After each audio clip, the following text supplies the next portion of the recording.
சேலம் அரசு மருத்துவமனையில் நோயாளிகளுக்கு மது போதையில் மருந்து மாத்திரை வழங்கிய மருந்தாளுநரை பிடித்து காவல்துறையினரிடம் பொதுமக்கள் ஒப்படைத்த சம்பவம் அப்பகுதியில் பரபரப்பை ஏற்படுத்தியது.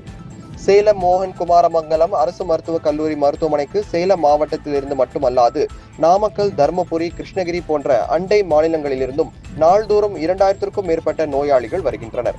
இந்நிலையில் நேற்று மாலை மருத்துவமனையில் உள்ள மருந்து வழங்கும் இடத்தில் நோயாளிகள் மற்றும் அவர்களது உறவினர்கள் நீண்ட வரிசையில் காத்திருந்து மருந்து மாத்திரைகளை வாங்கிச் சென்று கொண்டிருந்தனர். அப்போது அங்கு பணியில் இருந்த மருந்தாளுநர் மாதேஷ் என்பவர் மது போதையில் இருந்ததாகவும் அவர் நோயாளிகளுக்கு மருத்துவரின் பரிந்துரை சீட்டில் உள்ள மருந்துகளை வழங்குவதற்கு பதிலாக மாற்றி வழங்கியதாகவும் கூறப்படுகின்றது. இந்நிலையில் போதையில் உள்ள மருந்தாளுநர் மீது உடனடியாக நடவடிக்கை எடுக்க வேண்டும் என்று இளைஞர் ஒருவர் வலியுறுத்தி சத்தம் போட தொடங்கினார்.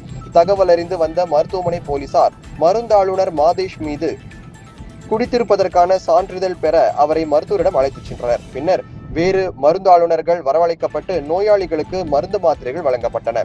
இச்சம்பவம் மருத்துவமனை வளாகத்தில் பரபரப்பை ஏற்படுத்தியது.